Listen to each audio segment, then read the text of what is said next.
¿Cuántos tienen iglesia? Son inteligentes ustedes. Qué Marvel, son inteligentes, ministro. Esta gente, usted lo tiene afinadito, ¿eh? Qué bendición, qué bueno. Tenemos la bendición de ser miembros de la iglesia del Señor. ¿Y la iglesia del Señor cuántos somos? Ustedes los que han leído el Apocalipsis se darán cuenta que las 7 iglesias que se mencionan en el Apocalipsis, cada una tiene unas características diferentes. Y a cada una de ellas el Señor le llama a su iglesia. Todas las congregaciones forman la iglesia del Señor. Amén. Eso es para que universalicemos la gente. Gloria al Señor. A su nombre, gloria. Jesucristo vive. Jesucristo reina. Jesucristo sana. Jesucristo liberta. Jesucristo transforma. Jesucristo restaura. Jesucristo provee. Jesucristo construye la vida. Jesucristo gobierna la tierra. Jesucristo viene otra vez. Porque no tenemos lucha, dice. Por lo demás, hermanos, 6:10, Efesios. Por lo demás, hermanos míos, fortaleceos en el Señor y en el poder de su fuerza. Vestíos de toda la armadura de Dios, para que podáis estar firmes contra las acechanzas del diablo. Porque no tenemos lucha contra sangre y carne, sino contra principados, contra potestades, contra los gobernadores de las tinieblas de este siglo, contra huestes espirituales de maldad en las regiones celestes. Por tanto, tomad toda la armadura de Dios, para que podáis resistir en el día malo, y habiendo acabado todo, estad firmes. Gracias. Estad pues firmes, ceñidos vuestros lomos con la verdad, y vestidos con la coraza de justicia, y calzados los pies con el apresto del evangelio de la paz. Sobre todo, tomad el escudo de la fe, con que podáis apagar todos los dardos de fuego del maligno. Y tomad el yelmo de la salvación y la espada del Espíritu, que es la palabra de Dios. Orando en todo tiempo con toda oración y súplica en el Espíritu, y velando en ello con toda perseverancia y súplica por todos los santos y por mí, a fin de que al abrir mi boca me sea dada la palabra para dar a conocer con denuedo el misterio del Evangelio, por el cual soy embajador en cadenas, que con denuedo hable de él como debo hablar. Alabado sea el Señor. ¿Se pudiera hacer el mensaje? Como debo hablar. Poderoso, ¿verdad? Como debo hablar. Gloria a Dios. Padre, bendícenos en esta hora y ayúdanos a crecer en tu palabra. Bendice el corazón de mis hermanos y mis hermanas en esta hora. Bendice esta ciudad de Silent City. Bendice, Señor, este ministerio. Bendice el ministerio de este altar. Bendice al ministro Marvin. Bendice su familia. Bendice el liderazgo que le acompaña. Bendice, oh Dios, este cuerpo ministerial, y que tu palabra corra y fluya en esta ciudad como ríos de gloria, como ríos de vida, como ríos de agua viva. Que los enfermos se sanen, que los caídos se levanten, que los débiles sean fortalecidos, que los ciegos vean, que los sordos oigan, que los mudos hablen, que los paralíticos se enderecen sus piernas, que haya prosperidad espiritual en esta ciudad, que los corazones enfermos sean sanados, que las vidas oprimidas sean libres de todo yugo de opresión, que los cielos sean abiertos para que tu gloria corra sobre esta ciudad, sobre esta nación, sobre este estado, sobre el mundo. En el nombre de Jesús. Gloria al Señor. Aleluya. Levántate. Toma tus armas y prepárate para la guerra. Siéntense. Ese es el tema. Levántate. Toma tus armas. O limpia tus armas. Toma y limpia tus armas y prepárate para la guerra. Ese es el tema de esta noche. Vamos a proclamarlo nosotros todos a viva voz. Levántate, toma y limpia tus armas y prepárate para la guerra.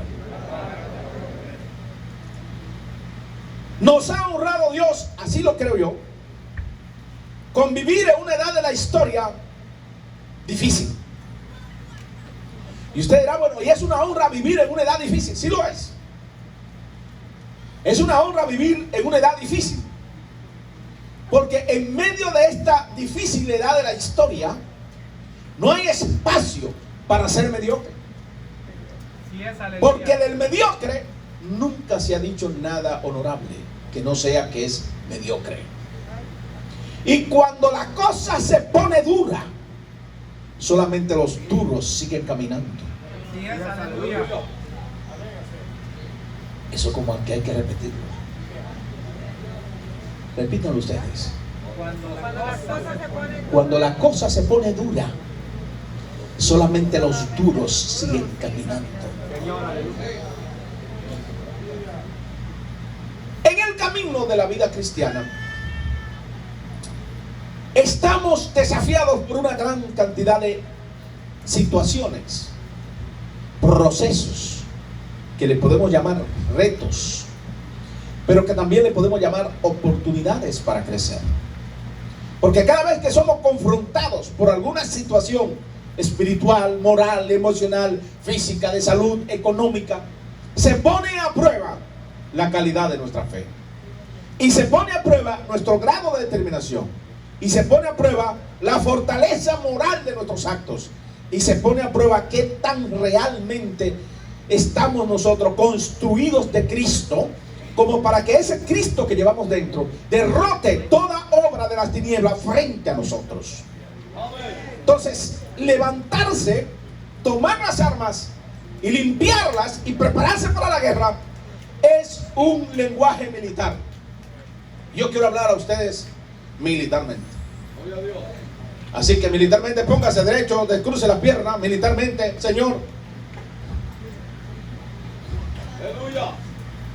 Militarmente, estamos hablando de guerra, de soldados,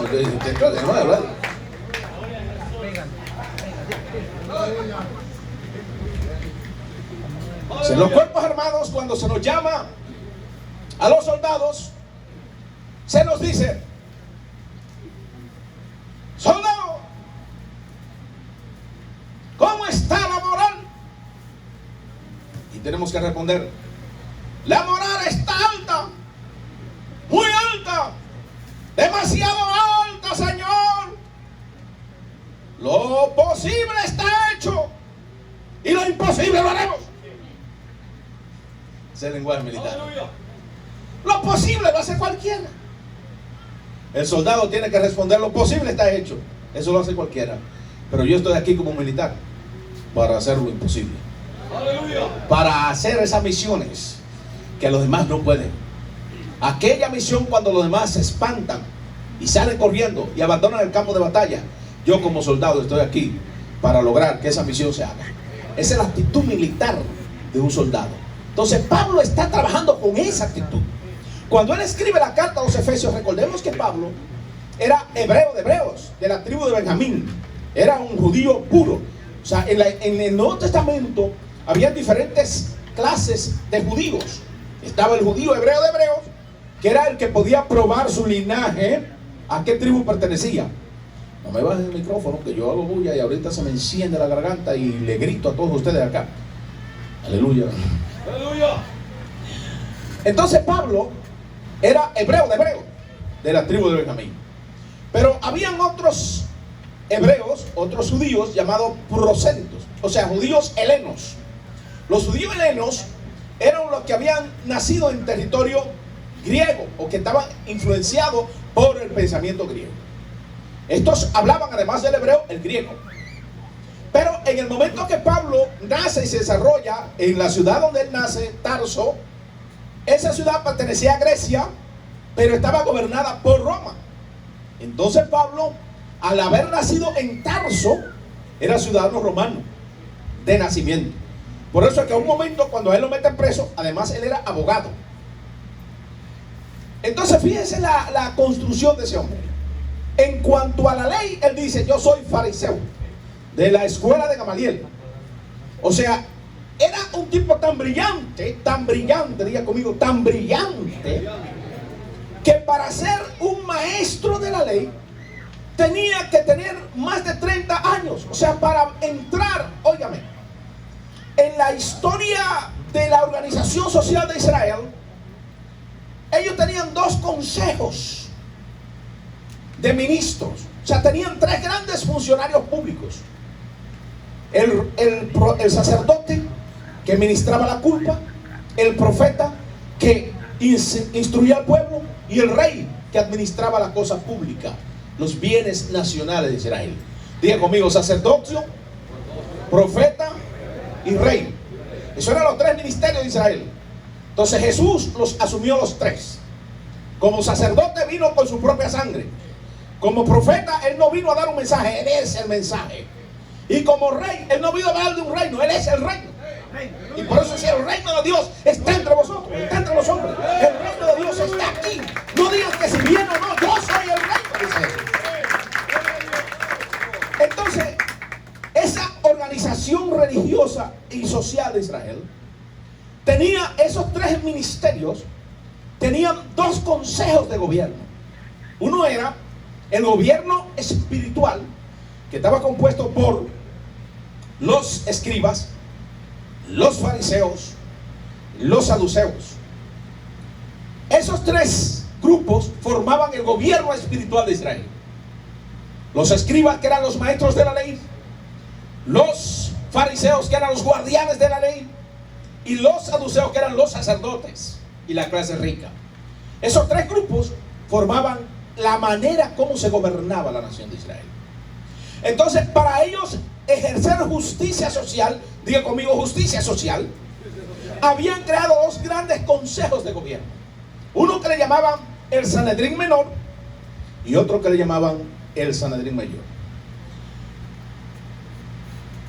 Déjeme explicarle que un niño en Israel, a los 6 años, lo comenzaban a instruir en la ley, porque a los 12 años le hacían el examen de la ley, y si pasaba el examen, lo declaraban hijo de la ley.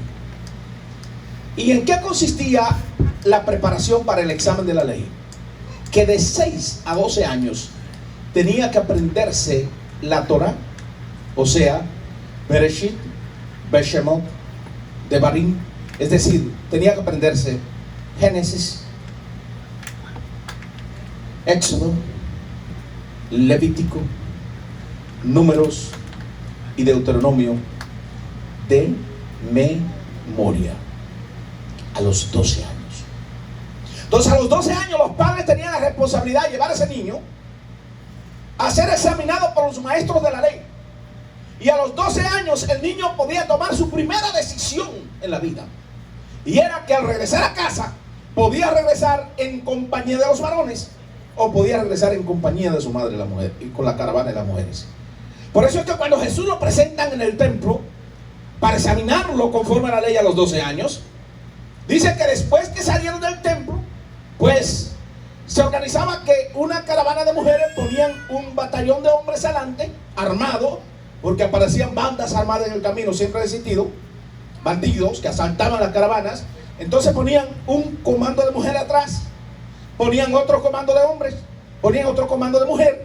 O sea, una compañía de varones adelante armados, una compañía de mujeres, una compañía de varones, estamos hablando de términos militares, tácticas militares, una compañía de mujeres atrás y otra compañía de varones que venían a la retaguardia. Entonces todos los que iban por esa región formaban ese comando de hombres y mujeres, pero organizado. Hombres, mujeres, mujeres, hombres, hombres, mujeres, y así formaban una fila. Entonces, como el niño podía decidir si venir con papá o venir con mamá, entonces era una decisión del muchacho. Inmediatamente salía del examen. Entonces María creyó que el niño venía con José, y José creyó que el niño venía con María. O sea, José no lo extraña, porque el niño, cuando no lo ve en la compañía de los hombres, José dijo: se fue con María. Y María no lo ve en la compañía de las mujeres, y María dijo: viene con José. Pero ni con José ni con María. Cuando hicieron la parada, se paraban para comer, siempre existió la parada de la carretera, y María y José: ¿y qué pasó? ¿Y dónde está Jesús? Oh, yo creí que venía contigo. No, pero yo creí que venía contigo. Era a los 12 años y acababa de pasar el examen de la ley. Entonces se dan cuenta que no viene con ninguna de las compañías. Sí, nos quedó el bendito muchacho. Tuvieron que regresar a Jerusalén. Y cuando van buscándolo, van al templo y lo encuentra sentado con los maestros de la ley. Y dice que los maestros de la ley no tenían respuesta para las preguntas que le hacían. No siento la presencia de Dios. ¡Aleluya! No le podían penetrar a la presencia, a la dimensión de la sabiduría y el conocimiento de Jesús, siendo un niño. O sea, a los 12 años, la respuesta que le da Jesús cuando va María y José buscándolo: hijo, ¿por qué nos hiciste esto? Y él responde y dice: los negocios de mi padre. ¿No sabías que en los negocios de mi padre me conviene estar? En otra palabra, a los 12 años ya Jesús sabía cuál era su misión de vida. Hoy hay gente que a los 70 años todavía no saben cuál es su misión de vida. A los 12 Jesús sabía para qué estaba aquí en la tierra. ¿Sabe usted para qué está usted aquí en la tierra? ¿Usted cree que usted está para hacer pupusa, o para ser baleada, o para hacer horchata, o para hacer qué cosa, o mangú, las dominicanas? Usted no está aquí para eso. Usted no está aquí de turismo. Usted está aquí para ganar almas. Usted está aquí para derrotar a la gente del diablo. Usted está aquí para romper cadenas. Usted está aquí para quebrar yugos. Usted está aquí para quebrantar la obra de Satanás. Usted está aquí para que nosotros desarticulemos el reino de la tiniebla y empoderemos el reino de Dios donde quiera que lleguemos, porque nosotros transportamos una atmósfera de gloria. Entonces, hijo de la ley a los 12 años.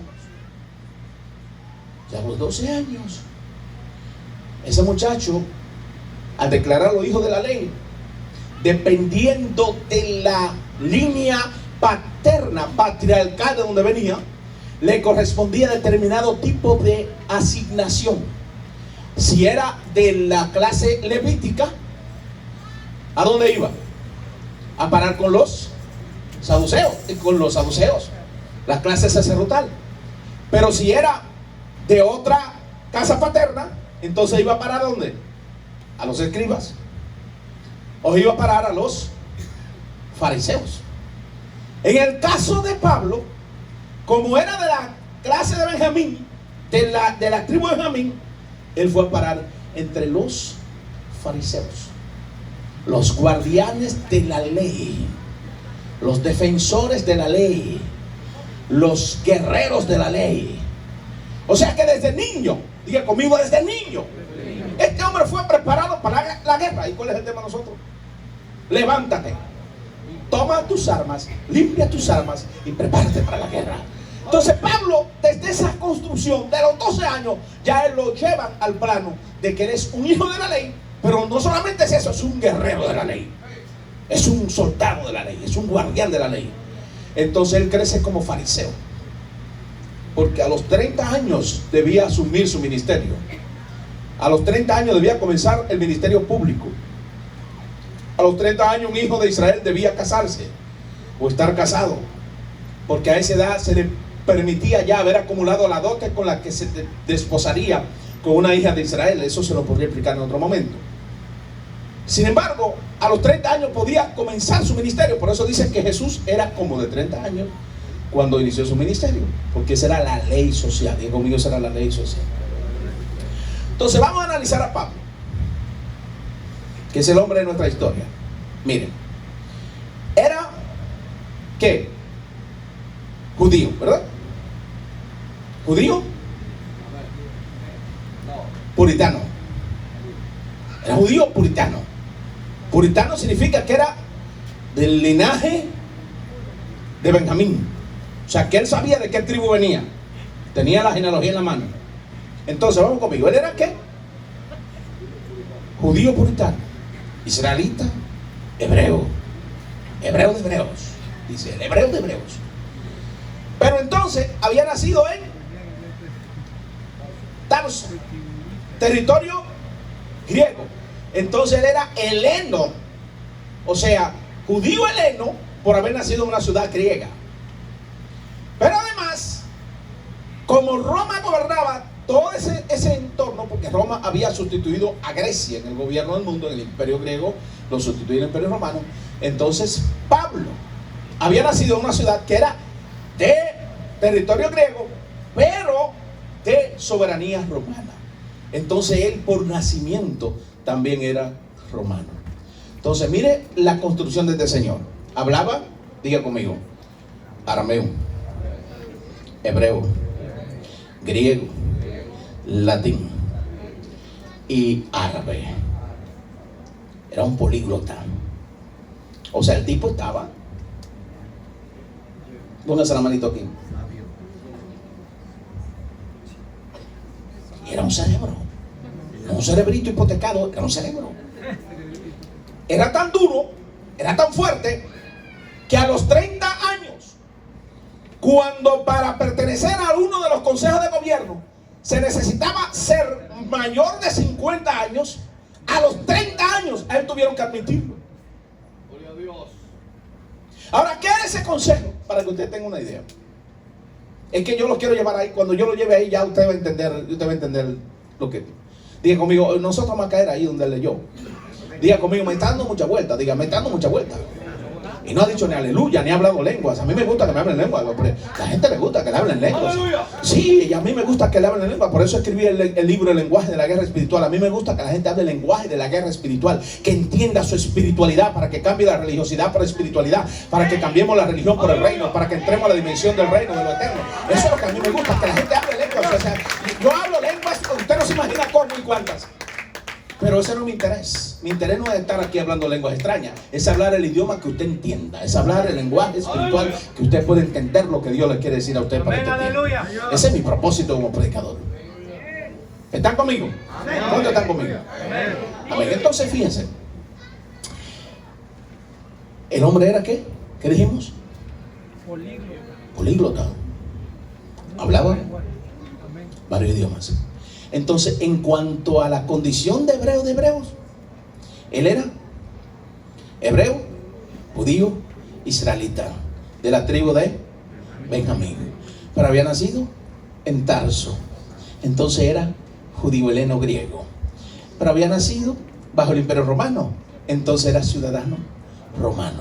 Entonces el tipo, óigame bien, era abogado de la ley, porque era hijo de la ley, guerrero de la ley, guardián de la ley, era fariseo, era doctor en teología y en divinidades. Pero además, él era un filósofo. Por eso es que usted lo ve que cuando él entra al Areópago, él usa la propia filosofía de los epicúreos, los estoicos y los sabios griegos, y les habla a ellos en su propia filosofía, porque el tipo era entonces griego. Abran los ojitos así conmigo. Présteme atención, que yo le voy a llegar allí a Efesios 6.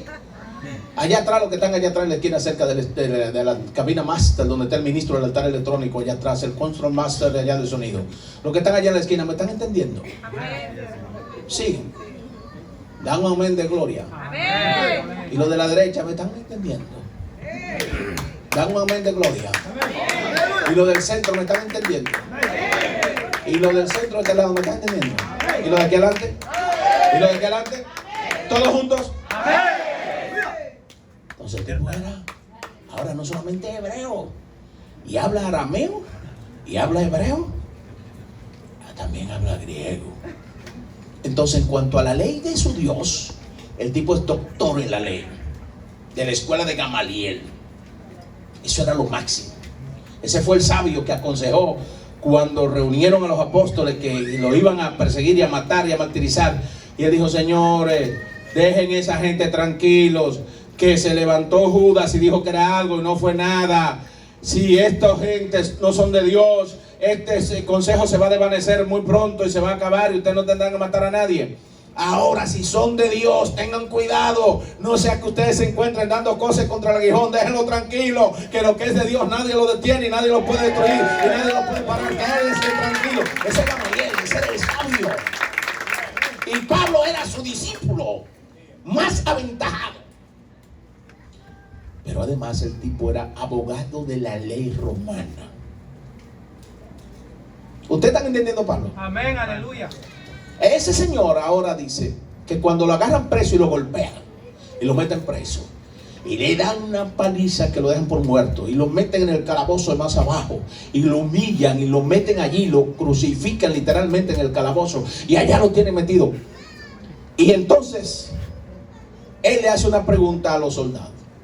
Él dice: dígame una cosa, ¿es lícito afrentar y golpear y maltratar a un ciudadano romano sin haberle hecho una causa legal? Y ellos dicen, no, no es lícito. Y le preguntan, pero aclárame la cosa. ¿Qué fue lo que tú dijiste? ¿Tú eres ciudadano romano? Sí, yo soy ciudadano romano. I'm an American citizen. American citizen. ¿Verdad? Con orgullo, ¿no? Yo soy American citizen. Bueno, yo no, todavía. Soy residente americano. Pero vivo muy bien en la República Dominicana, ganando almas para Dios. Allá y comiendo maíz asado con aguacate. A los dominicanos les gusta eso. Entonces lo golpean, lo maltratan, lo humillan. Y él dice, ¿y es lícito hacerle eso a un ciudadano romano? Yo quiero que me lleven ante el procónsul, porque el tipo sabía dónde estaban sus derechos, era abogado. Y cuando lo llevan ante el procónsul, le dice, dime una cosa, ¿tú eres ciudadano romano? Sí. Y yo con una gran suma de dinero conseguí la ciudadanía romana. Y tú dices que eres ciudadano romano. Y Pablo posiblemente se batió en el pecho y dijo, y yo orgullosamente lo soy de nacimiento. Así que ustedes me han violado mi derecho. Entonces hicieron una comunicación. Mira, despídenos, sácanos de la cárcel, mándalos a su casa. ¿Y sabe qué dijo Pablo? Que me manden a mi casa después que me violaron mis derechos y me mancillaron. ¡No! Que vengan ellos mismos a sacarme de aquí con honores y honra, porque ellos me violaron mis derechos, me lo tienen que restaurar públicamente. O sea, ese tipo era duro. Ese es el hombre que nos habla aquí de la carta a los Efesios. Ese es el hombre que nos está explicando